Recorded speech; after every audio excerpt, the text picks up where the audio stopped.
Hello, readers and viewers of Embassy Direct. Today, we continue with our former sessions. And this day, we have someone from Africa, but he's not unfortunately in Africa. He's a little bit further to the north in Germany. Tom Amolo, how are you, High Commissioner? I'm very well, thank you, Rodrigo. Good to see you after a very long time. Definitely, indeed. We are happy that you're still active in the diplomatic corps. I understand that after South Africa, you have been in a few other posts, if I'm not wrong. Absolutely. After I left South Africa on 27th of February, 2013, and went to Nigeria. And I was in Nigeria until May, July 2015, when I came back to Kenya. And I was number 3 in the foreign ministry in the position called Political and Diplomatic Secretary, where I stayed for another 5 years, during which time, of course, we went into the Security Council. I was a special envoy. And after our elections, after being elected into the Security Council, I was then posted to Germany. I came here on February 12th, 2021, and presented credentials on March 11th, 2021. So I'm actually 2 years in Berlin, in Germany, an exciting period in international relations. Oh, that's very, very exciting. Tom, tell us, what do you miss most from South Africa? Well, I have to be honest, I miss my relatives. As you know, my wife is South African, so periodically it's good to be in the contact with the people who you know and are dear to you. What I miss about South Africa, of course, is the easy manner of engaging fellow Africans. There's no cultural gap. With Germany, I have to learn the language. Of course, interacting in official places, you don't necessarily need German, but it makes it easier if you understand the language and are able to speak it.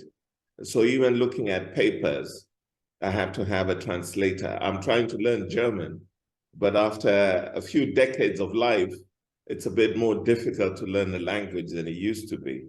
So the ease of communication, although German is a highly developed society with a lot of people speaking English, it is definitely easier to communicate in South Africa.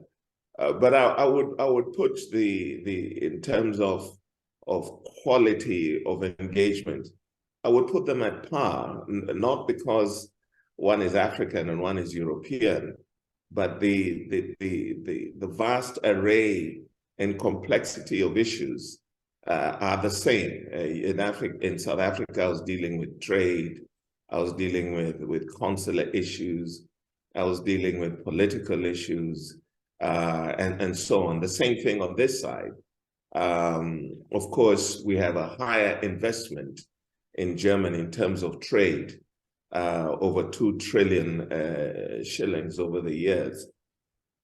And of course, we'd like to expand that further because Germany is the 4th largest economy in the world, the largest in Europe, and in the context of the European Union, the European Union is our largest market, equally on issues such as development cooperation. The European Union presents the largest basket of economic cooperation for us. It's a very important station for us.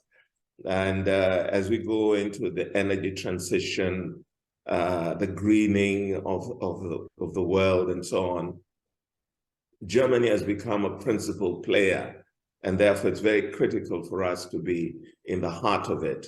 So I find it very exciting, but South Africa will always be an important part. As I always say, I'm a Kenyan by birth and heritage, but I'm a South African by love. So that is where it's going to be. I thought you were going to say that you were missing the parties at my place. Well, I you, don't remember the parties, but this being a formal thing, I wouldn't want people saying, "Oh my goodness, Tom was always partying in Rodrigo's beautiful house over there in, was it Greencliff? I can't remember now. in Brooklyn. Brooklyn, yeah. I can't remember now, but Those were great days. Those yeah, were they were really good times. I'm happy days you're of still kicking it. camaraderie, and yes, definitely, it's important always to remember. But tell me, Tom, what would you recommend to the new heads of mission coming to South Africa to serve for the first time, representing their countries? What is your word of advice? Number one, you have to engage eclectically and across the board. You have to try and engage, of course, DIRCO. DIRCO requires a bit of energy, DIRCO being the foreign ministry. And the most important player there is your desk officer. Make him your friend. Make the director of your department your friend. And try multiple engagements, formal and informal, to bring them into your loop. Secondly, you have to widen the bureaucratic engagement, not only DIRCO, but as well as other agencies, including the Trade Department and so on. But I've found in South Africa, if you want to be relevant, you have to have engagements also with the ruling party. And that is very critical because the ruling party has a direct influence on policy, not only on foreign, but also domestic and wider international issues. But in my time, the relevance of the opposition parties was less, but I can see now the opposition parties seem to be having a bit of energy. So it's incumbent on one to be able to have some links, just to understand some of the nuances of policy there. And then finally, of course, the business community and the social networks that exist that make South Africa such a lively place. And of course, you really have to address what do you call them, the provinces. Don't just get stuck in Gauteng, but spread your wings if possible. Luckily in South Africa, one has, for the opening of Parliament, you're in Cape Town. And then for most of the work, you're in Gauteng, which is where the economic capital, where Pretoria is, which is the bureaucratic capital. But one needs to spread one's wings across the subcontinent that is known as South Africa. And if one has a possibility, you cannot stay in South Africa without going to the wine route and sampling some of the finer things that great country has to offer, and as well as the people. So it's a wonderful opportunity. And I would also argue that if one can, one should not get stuck into one's continent. In other words, if I'm an African diplomat, I only interact with African diplomats. I've found that to be a big problem because my tradition, my heritage is in multilateral diplomacy. So I found it very comfortable engaging with people from other countries, other continents. I had friends from Singapore, the US, the UK, Panama, and so on. And I wasn't stuck. But that requires a bit of one's own character because you don't really need it to be effective. But I found it very important in my work that to enjoy South Africa, I had to engage in an eclectic, multiple kind of way across the board, everywhere from Saudi Arabia to Qatar, to Singapore, to Malawi. So all these were people who are my friends. And I'm happy that even some of the Chapter 6 institutions, I became very close with them. And periodically, I had a bigger budget then, not now. We'd have a few drinks and parties and so on, receptions. And I think that makes South Africa a very interesting place to work in. Definitely. I really like your approach, what you just described. It's a very complete advice for our new colleagues. And finally, I would like to make an emphasis. After you left, we continue that good relation with the High Commission of Kenya in South Africa, to the point that they have become a very important element within our new network of Embassy Direct. Your two most recent High Commissioners, ladies, by the way, they have been very active. We have a couple of years ago, we did, during COVID, we did a webinar to promote Kenya as a destination. Later on, we sponsored and participated in one of your golf tournaments. So that is very, very, very important to have that kind of relation with a mission. And I think that I should put on the top of the list of our diplomatic missions connected to Embassy Direct, the Kenyan High Commission. So in that sense, what would be your piece of advice? This year it's our 10th anniversary edition, serving the diplomatic community.